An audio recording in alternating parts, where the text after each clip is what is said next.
নমস্কার বন্ধুরা, অভিনব চৈতিস ব্লগে তোমাদের সবাইকে আবার একবার স্বাগত জানিয়ে আজকের নতুন আর একটা ব্লগ শুরু করলাম। তোমরা সকলে কেমন আছো, কে কোথা থেকে আমার ব্লগগুলো দেখছো আর দেখে কেমন লাগছে সেটা অবশ্যই কমেন্ট করে জানিও। ভালো লাগলে লাইক করো, বন্ধু বান্ধবের সঙ্গে শেয়ার করো। যারা ইউটিউব থেকে দেখছো তারা চ্যানেলটাকে সাবস্ক্রাইব করে দিও, পাশে থাকা বেল বাটনটাকে অল করে দিও। আর যারা ফেসবুক থেকে দেখছো তারা পেজটা অবশ্যই ফলো করো। আজকে শনিবার, ঘড়িতে এখন প্রায় 11:45 মতো বাজতে যাচ্ছে। আর রান্না বান্না শুরু করতে একটু দেরি হয়েছে ঠিকই, কিন্তু প্রায় অনেকটা হয়েও এসছে। এখন আজকে যেহেতু শনিবার, একটু পোস্ত করব বলে আলুটা ভাজতে বসিয়েছি। আর এখানে মুগের ডাল সেদ্ধ করে ওপর দিয়ে ফোড়নটা দিয়ে সাদলে রেখেছি, কিন্তু এখনো ফোটাবার জন্য বসাইনি। পোস্তটা হয়ে গেলে ওটা লাস্টে ফোটাবো। আর এখানে গতকালকে তোমাদের দাদা একটা বাঁধাকপি এনেছিল, তার অর্ধেকটা রিকের জন্য একটুখানি কড়াইশুঁটি, আলু, টমেটো দিয়ে দেখো তরকারি করেছি। একদম একটুখানি হয়ে গেছে কমে। যেহেতু শনিবার, তার ভাত খাওয়া তো হাজার রকম ঝামেলা। শনিবার দিন নিরামিষে ভাত খেতে হলেই যত রাজ্যের কান্নাকাটি। আর এখানে আমাদের জন্য করেছি পালং শাক, বাঁধাকপি, শিম, কড়াইশুঁটি, বড়ি, গাজর, মূলো, সব রকম সবজি দিয়ে একটু বেগুন, আলু, একটা পাঁচমিশালি পালং শাকের তরকারি। এই তরকারিটা না নিরামিষে খেতে দারুণ টেস্টি লাগে। আর শীতকালে সব রকম সবজি পড়ে, খুব ভালো লাগে আমাদের খেতে। বিশেষ করে আমার তো ভীষণ প্রিয়। এমনি যে কোনো শাক আমি খেতে মোটামুটি ভালোবাসি। আর এখানে মোটামুটি ভাতটা হয়ে এসছে, অনেকক্ষণই বসিয়েছি, এবার নামাবো। আর ওবেলা আজকে মনে করেছি বছরের প্রথম কড়াইশুঁটির কচুরি বানাবো। শীত পড়ার পর থেকে কড়াইশুঁটি সেভাবে আনাও হয়নি, খাওয়াও হয়নি। তো কদিন ধরেই ভাবছিলাম যে কড়াইশুঁটির কচুরি একদিন করব। তো তোমাদের দাদা বলেছিল যখন শনিবার দিন নিরামিষ সেই দিনই বানিও। তো কড়াইশুঁটি ছাড়িয়ে রেখেছি। আর এখানে আলুর দম করব বলে আলুগুলো জলে ভেজানো আছে, এটা পরে সেদ্ধ বসাবো। তার আগে মোটামুটি রান্না হয়ে এসছে। পোস্তটাকে নাবিয়ে ডালটাকে ফুটতে বসাবো। আর ডাল পোস্ত হয়ে গেলেই তোমাদের দাদাকে আগে খাবারটা দিয়ে দেবো। যদিও এখনো বেগুনিটা হয়ে ওঠেনি, সেটাও হবে, দিয়ে দাদাকে খেতে দিয়ে ওবেলার রান্না কাজে শুরু করব। চলো, ভাতটা হয়ে এসছে, এটাকে নাবাই আর পোস্তটাকে বেটে পোস্তর মধ্যে ঢেলে দেয়া যাক। ব্যাস, পোস্ত হয়ে গেছে, নাবিয়ে নিয়েছি। একদম শুকনো শুকনো ভাজা ভাজা পোস্ত, মুগের ডাল, পালং শাকের তরকারি আর বেগুনি, এই হচ্ছে আমাদের। আর রিক যেহেতু পালং শাকের তরকারি খেতে চায় না, তাও মনে করেছি একটু জোর করে দেবো। আর ও একটু বাঁধাকপির তরকারি দিয়ে, এই সময়তে বাঁধাকপি, ফুলকপি যে কোনো তরকারি হোক না কেন ভীষণ পছন্দ করে। তাই ওর জন্যেই অল্প করে একটু বাঁধাকপির তরকারি, ডাল, পোস্ত, বেগুনি তো রয়েইছে, একটু যদি শাক নেয়। এই যে ভাতের ফ্যান ঝাড়া হয়ে গেছে, ডাল ফুটছে। চলো এবার গিয়ে ঝটপট তোমাদের দাদাকে আগে খেতে দিয়ে নিই, তারপর আলুগুলো মনে করছি ছাড়িয়ে সেদ্ধ বসিয়ে দেবো।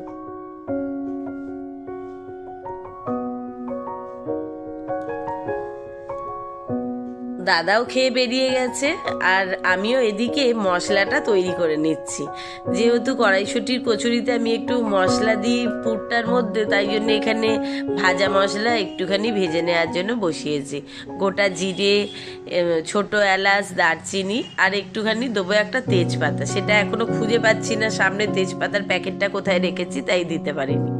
আর এদিকে আলুগুলোও সেদ্ধ করে নাবিয়ে রেখেছি। এবার রিক এসে গেছে, রিক আর মা আগে দুপুরের খাওয়া দাওয়া সেরে নিই, তারপর আবার উঠে এই সমস্ত রান্না কাজ করব। মশলাটা বেশ ঠান্ডা হয়ে গেছে, অনেকক্ষণ আগেই দেখলে ভেজে নামিয়ে রেখেছিলাম। এটা মিক্সির জারে দিয়ে গোড়াবো। আমাদের খাওয়া দাওয়াও কমপ্লিট করে নিয়েছি। আর ওখানে তখন কড়াইশুঁটি তো দেখতে পেলে ছাড়ানোই ছিল, ওটাকে আমি একটুখানি একটা সিটি দিয়ে একটু নরম করে নেবো। কড়াইশুঁটিগুলো জল ফুটে গেছে, দিয়ে দিয়েছি। এটা একটা সিটি হতে হতে চলো আগে মশলাটা গুঁড়িয়ে নেওয়া যাক। কড়াইশুঁটিও সেদ্ধ হয়ে গেছে, আলুও সেদ্ধ হয়ে গেছে, আর মশলাও গুঁড়িয়ে নেওয়া হয়ে গেছে। এইবার ঝটপট আলুর দমটা করে রেখে এই যে মশলা গোড়ানো কমপ্লিট। এবার আলুর দমটা করে তারপর পুরটা বানিয়ে ময়দা মেখে রেডি করে রাখবো। রাত্রিবেলা শুধু খাবার আগে ঝটপট গরম গরম কচুরি পুর ভরে ভাজা হবে। যেহেতু কচুরি একটা একটা করে পুর রেডি করে বেলে ভাজতে একটু তো সময় লাগবে, তাই আজকে আর দুপুরবেলা বসিনি, খাওয়া দাওয়া সেরেই ঝটপট করে রান্নার দিকে চলে এসেছি। যে এই কাজগুলো সারা থাকলে ওটা যে যখন বলবে ঝটপট গরম গরম পুর ভরে ভেজে দেওয়া যাবে। আর এখন এখানে আলুর দম বসাবো বলে সর্ষের তেলে গোটা জিরে, গোটা গরম মশলা আর একটু গোটা হিং একটু ছোট করে টুকরো করে কেটে নিয়েছি, সব ফোড়ন দিয়ে দিলাম। দিয়ে আলুটাকে ভেজে নিয়ে নিরামিষের একদম কষা কষা আলুর দম করব। তো তোমাদের দাদা অবশ্য একজন বন্ধুকেও আজকে বলেছে কচুরি আলুর দম একটুখানি তাকে মানে সে শুনে বলেছে যে যেহেতু জানতে পেরেছে আজকে এত কড়াইশুঁটি কিনে নিয়ে যাচ্ছে, সে বুঝতেই পেরেছে বাড়িতে আজকে কচুরি আলুর দম হবে। শুনেই বলেছে কিরে বাড়িতে যখন এত কড়াইশুঁটি কিনে নিয়ে যাচ্ছিস নিশ্চয়ই রাত্রিরে কচুরি হচ্ছে, তো কচুরি যেন আমার মিসটা যায়। তাই আমাকে বলে গেছে একটু বেশি করেই করতে, রাত্রিবেলা এসে তাকে একটু কচুরি তরকারি দিতে যাবে। কাউকে বাড়িতে দিতে গেলে তো একবারে গোনাগুনতি হিসেব করে দেয়া যায় না, তাই একটু বেশি করেই করা হচ্ছে, যে বাড়িতে পাঠালে সবাই যেন অন্তত 2-4টে করে ভাগে পায়। এখানে একটুখানি লবণ, হলুদ, লঙ্কা, একটু টমেটো কুচি, আদা সব দিয়ে আলুর দমটাকে কষিয়ে নিচ্ছি। আলু সেদ্ধ থাকলে কি হয়, আলুর দমটা ঝটপট হয়ে যায়। আর এই জন্যেই মনে করলাম যে এই কাজগুলো সারা থাকলে রাত্রিবেলা আর বেশি মানে চাপে পড়তে হবে না। সব কাজ রাত্রের জন্য ফেলে রাখলে বেশি কাজ রাত্রিবেলা বসে করতে ইচ্ছা হয় না। দুপুরবেলা যদি পুরটা রেডি করা থাকে, তরকারিটা হয়ে থাকে বা ময়দাটা মেখে নেওয়া থাকে, তাহলে আর রাত্রিবেলা রান্না পড়ে থাকবার চিন্তাটা থাকে না। তখন মনে হয় এই তো যাবো, শুধু কচুরিটা ভাজবো। আর দেখতেই পাচ্ছ কথা বলতে বলতে আলুর দম মোটামুটি অনেকটা হয়ে গেছে। এবার ঝটপট এটাকে একটুখানি টেস্ট করবো। আর অল্প একটুখানি জল দিয়েছিলাম, একটুখানি মাখো হবে বলে, জলটা বেশ সুন্দর টেনেও গেছে। তাতে একটু ঘি, গরম মশলা, একটু ধনেপাতা কুচি আর উপর দিয়ে মনে করেছি অল্প একটু কসুরি মেথিও দেবো, দিয়ে সব দিয়ে মিশিয়ে এটাকে একদম শুকনো শুকনো নামিয়ে নেব।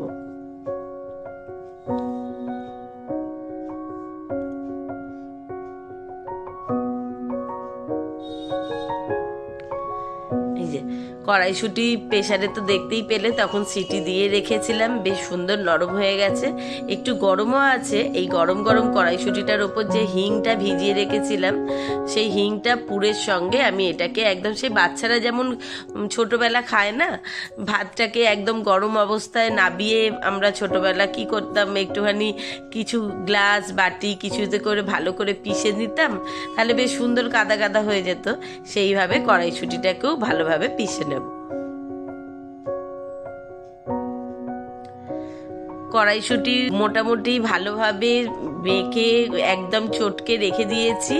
আর এখানে একটু গ্রেট করা আদা আর কাঁচা লঙ্কা নিয়ে নিয়েছি, ওটাও পেস্ট করে নিয়েছি মিক্সিতে। আর এই যে দেখো কড়াইশুঁটিটা কত সুন্দর গ্লাসে করে, গ্লাসের পেছন দিকটা করে একটু ভালো করে চিপে নিলে খুব সুন্দর কিন্তু হয়ে যায়। আমি কচুরি বরাবরই এইভাবে করি, আর তাতে দেখি খুব সুন্দর হয়, একটা কড়াইশুঁটিও কিন্তু গোটা থাকে না, আর টেস্টেরও কোনো ফারাক হয় না, খুব সুন্দরই লাগে খেতে, বোঝা যায় না। কড়াতে একটু বেশি করে ঘি ফোড়ন দিয়ে, তাতে ঘি গরম করে তাতে আদা আর কাঁচা লঙ্কাটা ফোড়নে দিয়ে দিয়েছি। আর তখন তো দেখতেই পেলে হিংটা ভিজিয়ে রেখেছিলাম, সেই হিংটাই কড়াইশুঁটির মধ্যে দিয়ে একদম মেখে নিয়েছি। দেখো কড়াইশুঁটিটা এত শক্ত হয়ে গেছিল, কিছুতে বাটি থেকে পড়ছিল না, তাই খুন্তি করে ঢেলে নিয়ে দিলাম। একটু করে নিয়ে আদা কাঁচা লঙ্কা যেটা গ্রেট করে রাখা ছিলাম, সেটা একটু বেশি করে ঘি দিয়ে তার মধ্যে ভালো করে গরম করে কড়াইশুঁটিটাকে নেড়ে নিলাম। তাতে পরিমাণ মতো লবণ আর মিষ্টি দিয়ে নিয়েছি, দিয়ে ভালো করে এটাকে মেখে নিচ্ছি।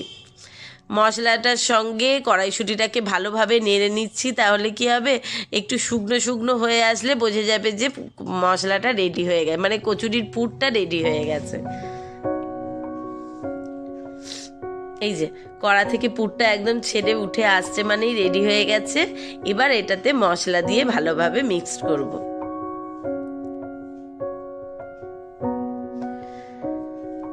এইভাবে কড়াইশুঁটির কচুরি আমি বরাবরই করি, আর সেদ্ধ করে নিয়ে করি বলে টেস্টের কোনো ফারাকটা পাওয়াই যায় না, উল্টে খুব সুন্দরভাবে পুরটা রেডি হয়। আর যখন কচুরির ভেতর পুর দেয়া হয়, পুরটা ফেটেও বেরোয় না, আর খুব সুন্দর খেতেও লাগে। বোঝা যায় না যেটা কাঁচা কড়াইশুঁটির বদলে কড়াইশুঁটিটাকে সেদ্ধ করে মশলাটা বানানো হয়েছে। এতে 1 চামচ মতো ছাতু আর পরিমাণ মতো একটুখানি মশলা গুঁড়ো যেটা ভেজে রেখেছিলাম সেটা ছড়িয়ে দিয়ে পুর একদম রেডি করে রেখেছি। এবার ঝটপট মেখে নেবো ময়দাটা। জলটাকে একটু তাতিয়ে গরম করে রেখেছি, আর কচুরিতে দেব বলেও স্বাদ মতো লবণ আর একটুখানি চিনি দিয়ে দিয়েছি। তবে আমি লুচি, পরোটা, কচুরি যাই কোনো জিনিস ময়দার করি না কেন, ময়দাটাকে সবসময়তেই একটু চেলে নিই। তাতে না আমি দেখি ময়দাটা খুব সুন্দর মাখাও হয় আর মাখাটাও ঠিকঠাক হয়।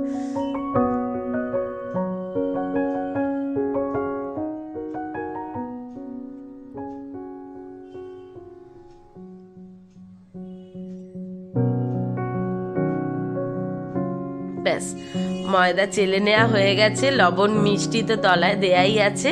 এবার একটু কচুরি যেহেতু করছি তাতে একটু পরিমাণ মতো দিয়ে দিচ্ছি সুজি।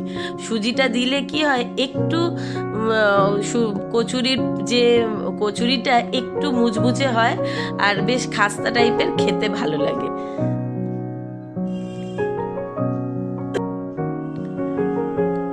এবার পরিমাণ মতো ময়ন দিয়ে ভালোভাবে ময়দাটাকে মিশিয়ে নেব। দিয়ে হালকা অল্প অল্প করে জল মিশিয়ে ময়দাটাকে মেখে একটু শক্ত করেই মাখবো, কারণ যেহেতু মাঝখানে 2-3 ঘন্টা মতো রেস্টের সময় পাবে, ততক্ষণে ময়দাটা ঠিকঠাকভাবে তো রেস্টে অ্যাডজাস্ট হয়ে যাবে। তাই জন্য ময়দা যখনই আগে থেকে মেখে রাখি না কেন, তখন আমি একটু বেশি শক্ত করেই মাখি।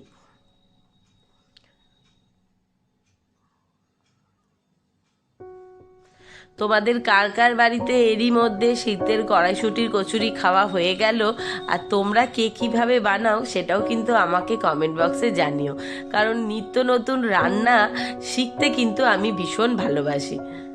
মানে রান্না তো কম বেশি সকলের বাড়িতেই একই ধরনের একই জিনিস হয়, কিন্তু পদ্ধতি কার বাড়িতে কীরকমভাবে হচ্ছে সেটা কিন্তু শিখতে ভীষণ ভালো লাগে।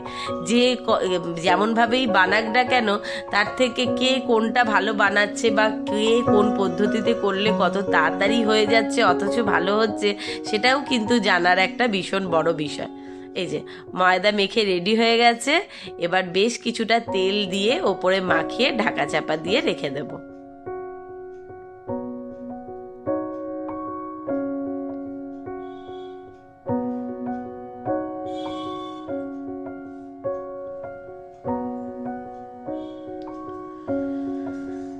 সাড়ে 8টার মতো বাজতে যাচ্ছে, আর রিকের এর মধ্যে যেহেতু হয়ে গেছে সমস্ত জোগাড় কমপ্লিট, খিদে পেয়ে গেছে। তাই জন্য সে অনেকক্ষণ ধরেই বলছে যে মা আমার খিদে পাচ্ছে, তুমি ভাজো। আর তোমাদের দাদা অবশ্য আজকে অফিসে থেকে এখনো ফেরেনি, তার আজকে স্পেশাল একটা গাড়ির কাজ চলছে, তাই লেট হবে, আসতে বলেছে। কিন্তু সেও ফোন করে বলল যে যে বন্ধু সকালবেলা বলেছিল তার বাড়িতে রেডি করে রিককে দিয়ে পাঠিয়ে দিতে। তো আমিও সেই জন্য এখানে বসে পড়েছি নেচি কেটে আর পুরটা ভরে নেওয়ার জন্য। এবার ঝটপট করে পুর ভরে বেশ কিছু কচুরি বেলে নিয়ে তেল গরম বসিয়ে এসেছি, একবারে যাব ঝটপট করে ভেজে নিতে। কচুরির ভেতর একটু পুর বেশি করে না দিলে কিন্তু খেতে ভালো লাগে না, পুর কম হলে যেন মনে হয় সাধারণ লুচি খাচ্ছি। তাই জন্য আমি একদম ভেতরে ঠেসে ঠেসে ভর্তি ভর্তি করে কড়াইশুঁটির পুর ভরে দিয়েছি। বেশ কিছু কচুরিতে পুর ভরা হয়ে গেছে, এবার ঝটপট করে একসঙ্গে আগে সব কটা বেলে নেবো। আর তেল গরম থাকলে তো ঝটপট ভাজা হয়ে যাবে, দিয়ে আগে তাদের বাড়িতে পাঠিয়ে দিয়ে তারপর রিক এসে নিজে খাবে। আর আমাদের তো বললামই আজকে দাদা বাড়ি ফিরতে বেশ কিছুক্ষণ রাত হবে বলেছে, হয়তো ফিরতে ফিরতে 10:30-11টা বেজে যেতে পারে, স্পেশাল একটা গাড়ির কাজ আছে। তো যখন ও ফিরবে তার আধ ঘন্টা আগে থেকেই মোটামুটি ভরে আর ভাজতে শুরু করব, তাহলেই গরম গরম খাওয়া যাবে। মোটামুটি শিয়ালদা থেকে বাড়ি আসতে আধ ঘন্টা তো সময় লাগবেই, ততক্ষণে আমার রাতের রান্নার কাজ কমপ্লিট হয়ে যাবে। চলো, তেল গরম হয়ে গেছে, এবার ঝটপট ভাজি আর কৌটো ভর্তি করে পাঠিয়ে দিই। জানি না আবার তাদের কেমন লাগবে। আমি তো আমার মতো করে যেমনভাবে বানাই সেরমভাবেই বানিয়ে ভালোভাবে তৈরি করবার চেষ্টা করেছি। তোমরাও কিন্তু জানাতে ভুলো না কেমন হলো আমার রেসিপিটা। তবে তোমরা কেমনভাবে বানাও সেটাও কিন্তু অবশ্যই জানিও। তো চলো, আজকের মতো ভ্লগটাও এখানে শেষ করছি। সকলে ভালো থেকো, সুস্থ থেকো। খুব শিগগিরই নতুন আর একটা ভ্লগ নিয়ে ফিরে আসবো। ততক্ষণের জন্য টাটা, শুভ